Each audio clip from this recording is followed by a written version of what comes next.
Sarwiti orang Cikupa kawin ka Ki Zaid orang Pasar Kemis harita akad tikahna teh di mas kawinan ku 10 gram kabeneran begitu akad tikah mas kawinna teh bebejana leungit berarti kuari dihutang cek walinaan katuka wazawatuka binti Sarwiti bimahri 10 gram zahaban isya kontan apa hutang ceknya leungit di jalan berarti muajalan hutang 10 gram hutang mobil tuh nikah bimahril mazkur ajal kuring nerima nikah kanyi Sarwiti 10 gram hutang masalah di hutang tuh masalah sarua bae jadi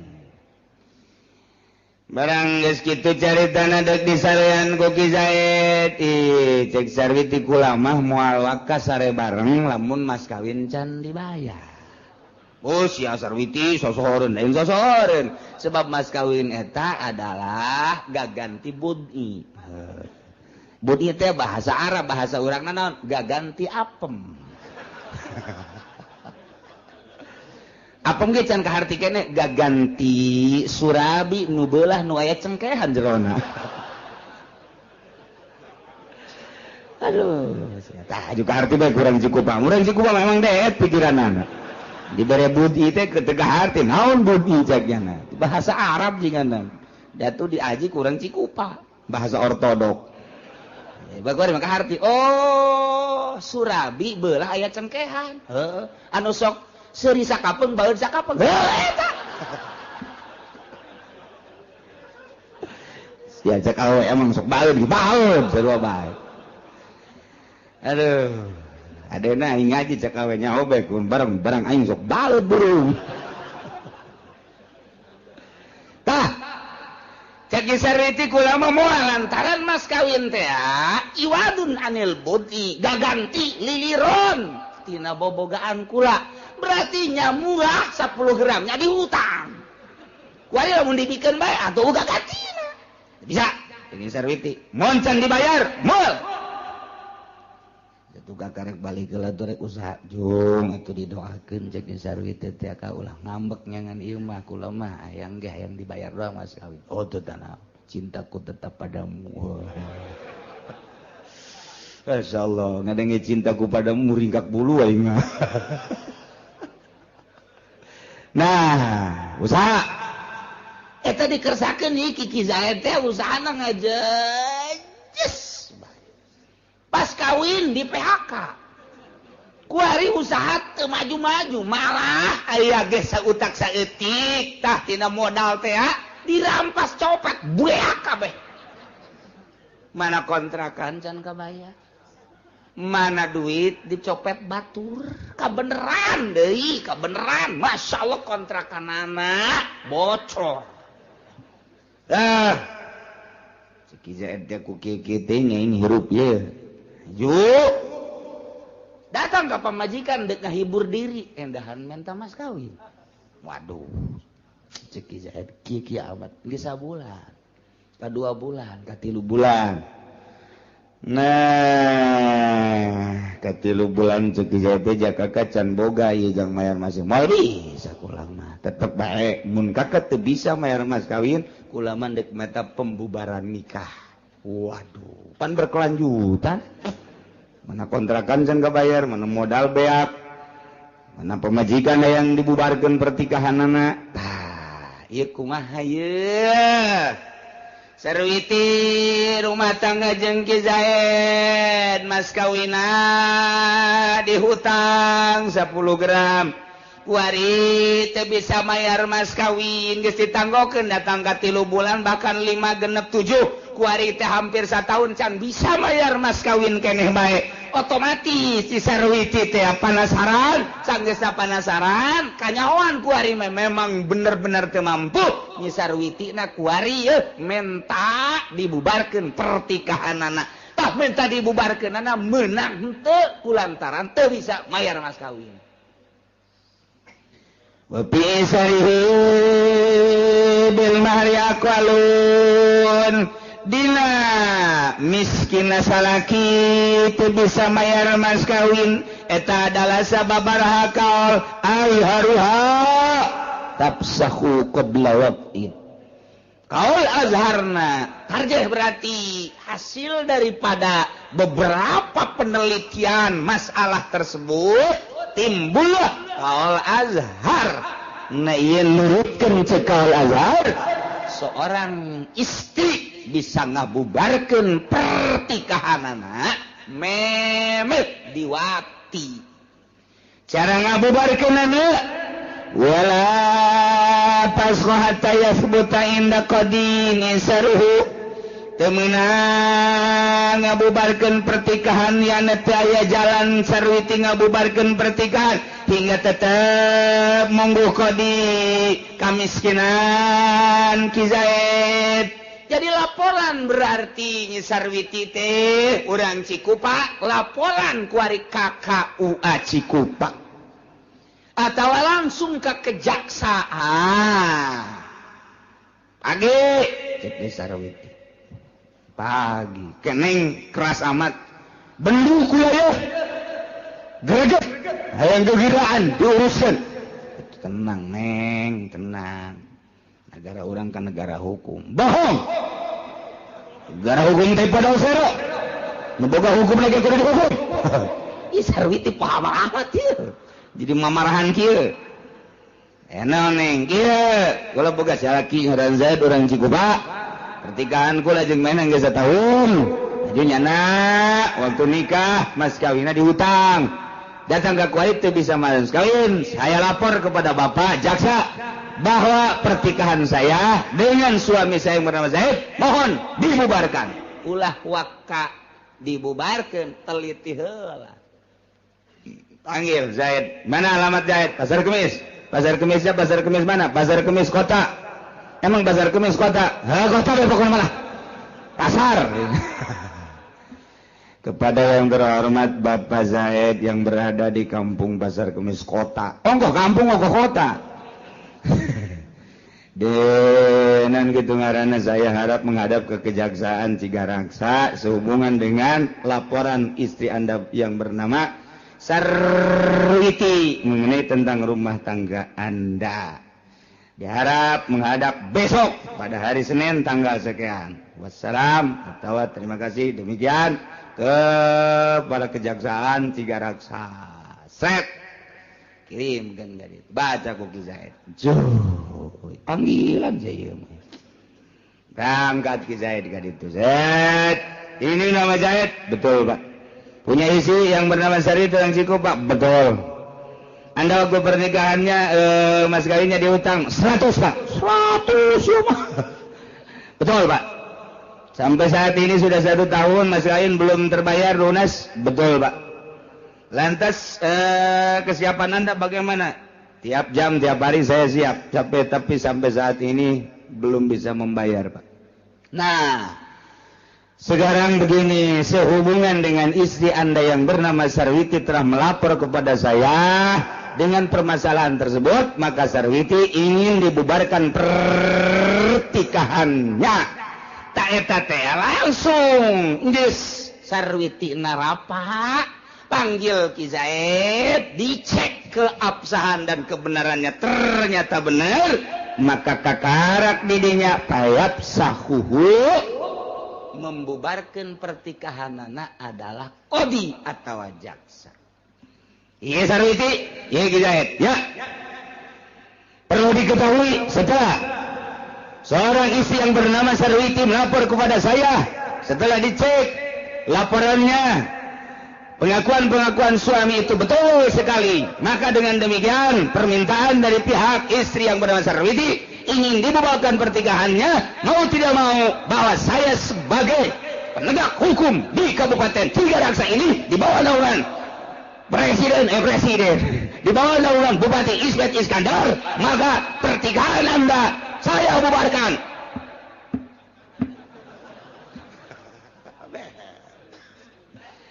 Balik Sarwiti sia ka ditu balik idah geus nya sia 3 kali sucian beres ceuk zain moeng ngomong bubar jangan bogoh jasa 1 juta kali bogoh sia teu mampu bayar mas kawin balik sia minta ongkos tolong kain lain mere ongkos cak jasa minta ongkos bapak-bapak anu berpunya hukum kula ka ditu mah nya kudu leumpang ka pasar kemis sebelah sia an baku aku teh rakyat bapak ongkosan atuh pak ongkosan tah ongkosan wae tah pada duit teh 100.000 saya buka sepeda teh jangan aing ka ditu ojol ngaranna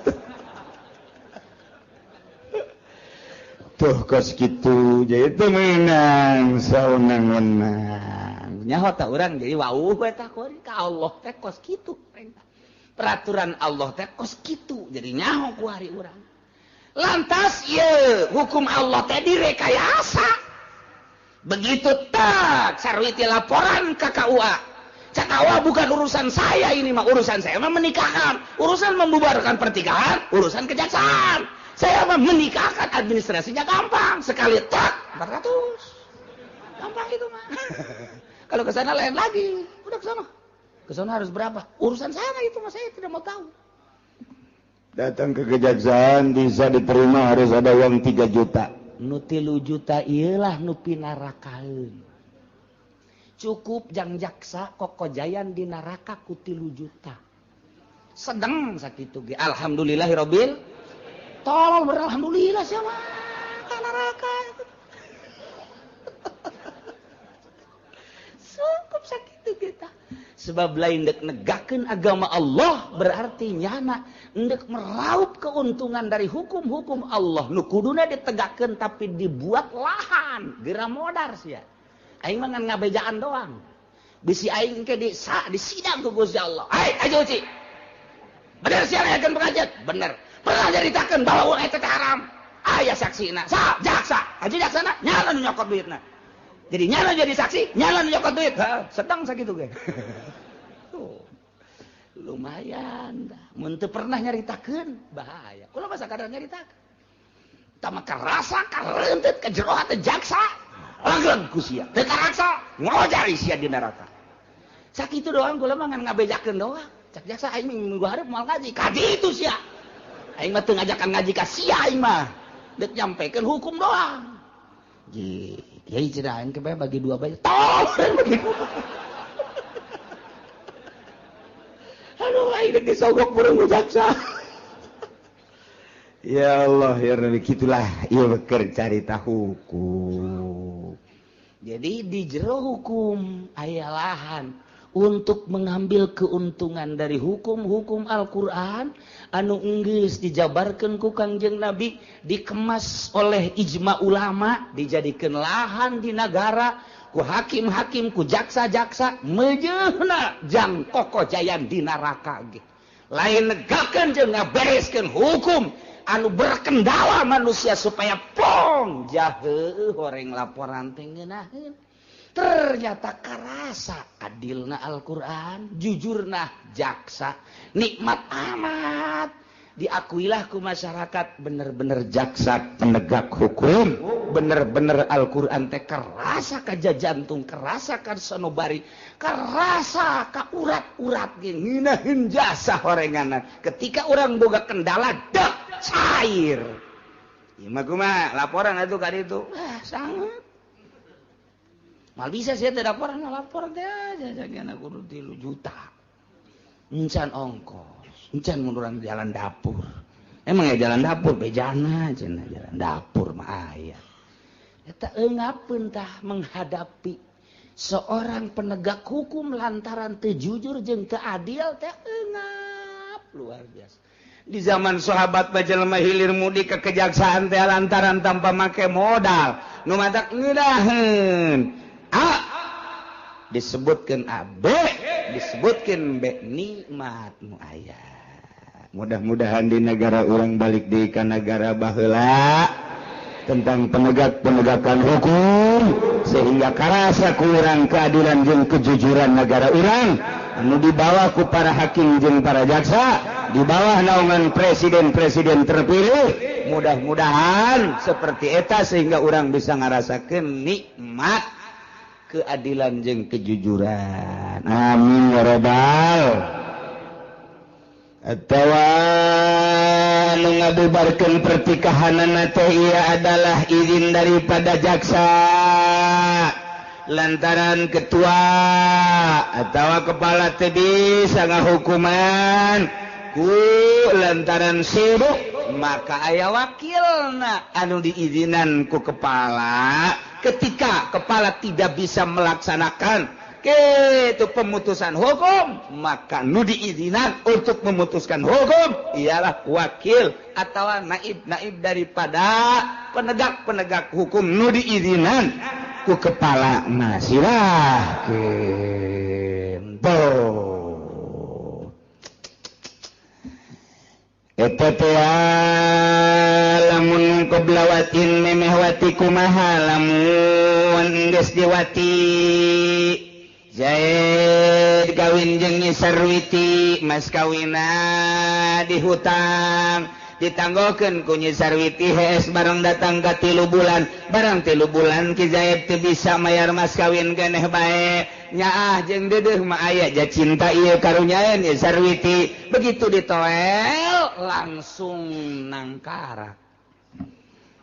Masang Nyi Sarwiti teh masang.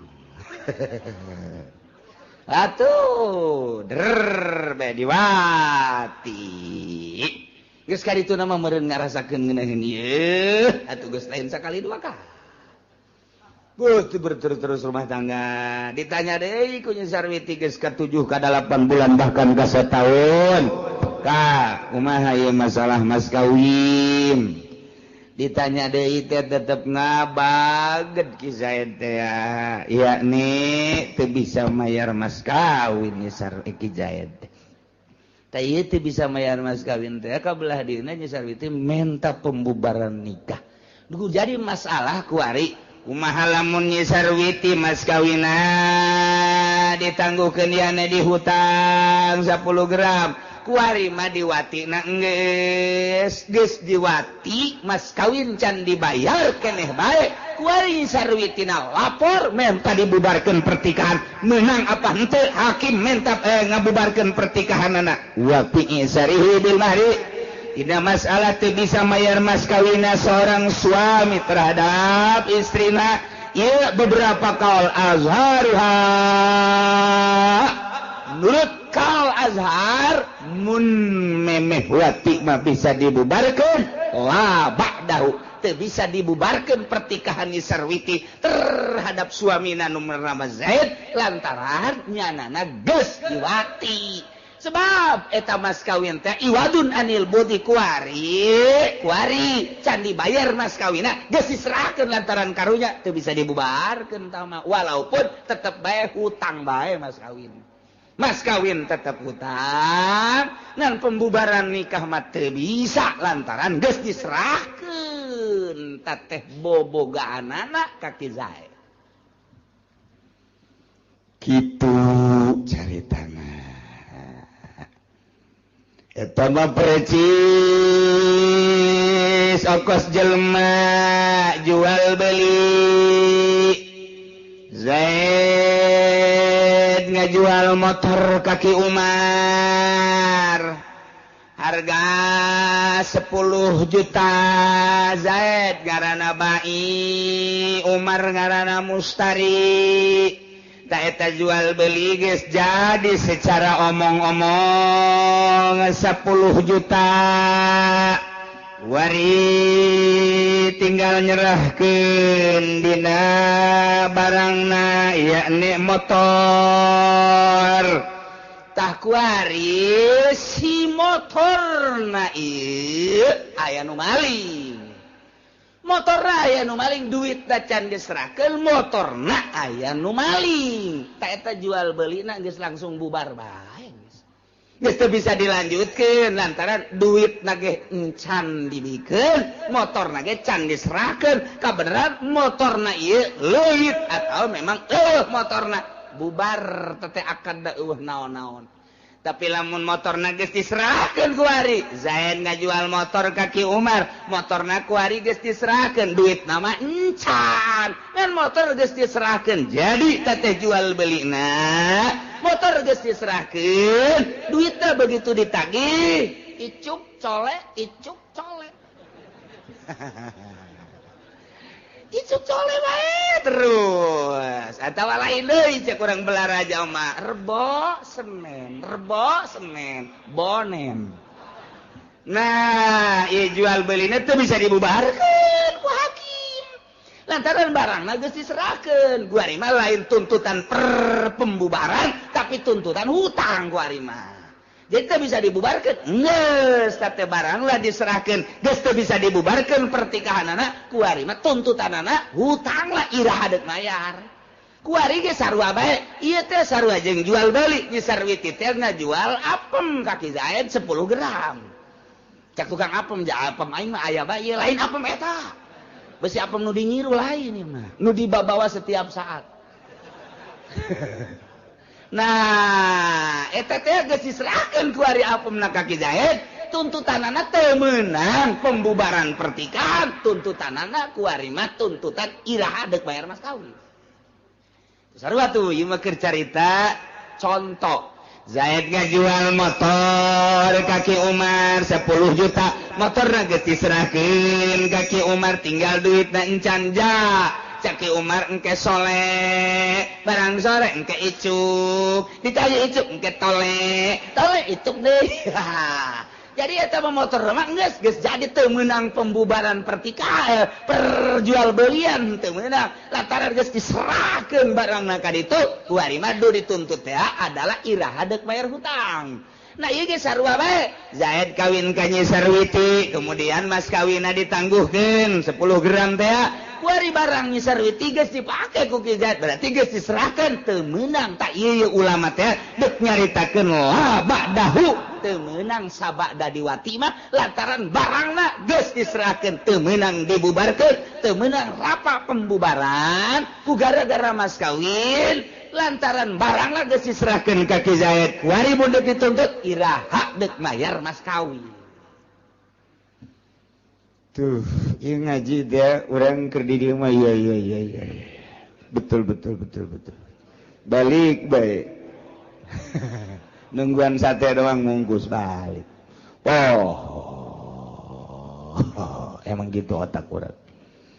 Otak urang memang kos gitu. Fumatu qaulin nun najazul basu. Tuluy nuliskeun sekaol mah dilestarikeun ieu pembubaran pernikahan harita kene hakim menerima laporan Sarwiti tentang pertikahanana nu ditangguhkeun mas kawinna bari barangna barang Nyi Sarwiti can diserahkeun masih gres kene gres kene teu ngarti urang ketos gres naon seseukeun pokoknya gres bacan kagores-gores masih orsinil kene. Nah tanya Ki Zaidna benar can pernah ditoel-toel acan embungin asal ditoel ngajimpret syaratna mas kawin kudu dibayar heula lantaran geus akurat ieu mah ti dua belah pihak dalam rangka pemutusan hukum menurut cek sakal yujazul pashu lastarikeun luluskeun harita keneh begitu geus dicek kebenaranana bubarkeun pertikahanana tapi wal azhar imhaluhu salasata ayyam cekal azhar mah tangguhkeun sampai 3 hari Sarwiti ya Bapak terima laporan saudara dan setelah dicek kebenaran Ki Zaid pengakuannya betul setelah 1 tahun ini dia tidak mampu untuk membayar mas kawin dengan demikian Bapak tangguhkan dulu sampai 3 hari. Hari apa sekarang hari apa Pak? Sekarang Senin. Berarti pembubarannya Senin, Selasa, Rabu. Kamis silahkan untuk dibubarkan. Maka walahal tasku sabihat rabi menang ka awewe ngabubarkeun pertikahan anak subuh poean kaopat. Gas ditangguhkeun ku hakim 3 poe Senin Selasa Rabu Kamis subuh isuk-isuk geus bisa ngabubarkeun pertikahan. Begitu dak dibubarkeun pertikahan poean kaopat col ti Zaid. Assalamualaikum. Waalaikumsalam. Pan tegar amat ka Zaid. Kaluarkeun gue nya. Naon eta? Mas kawin. Nu bener ka ieu besi barlen doang. Timang ku sia ka ditu. Kakak geus teu kuat jasa ieu. Geus teu make calana ieu kakak ieu. Aduh, oplo jasa tak Zaid dah. Ke kula nungguan aja ieu mah di Cikupa ieu aya toko emas tadinya. Silakan. Datang ke toko emas. Pak, ini emas asli apa bukan? Sini. Kotek. Ya, betul. Emas asli. Timbang. Begitu ditimbang, tak betul 10 gram. Serinya Sarwiti. Wih Sarwiti di toko emas kene geus morosotkeun calana. Geus dijingjing calana teh. Naik ojek cek tukang ojek ieu bau naon nya cenah. Cenah kiai macem-macem emang kitu pugu. Datang ka imah. Waalaikumsalam. Eta naon Sarwiti? Sempak. Kan ku sia ibu kawe siap tempur. Lalu menzakila yusalliman apa kau tahu kecuali Ki Zaid poean kaopat masrahkeun apakah yakni masrahkeun mas kawina teu meunang ieu Sarwiti ngabubarkeun pertikahan lantaran Ki Zaid mampuan begitu ditangguhkeun 3 poe kaopat poena mayar mas kawina. Salamet kabeh wallahu alam.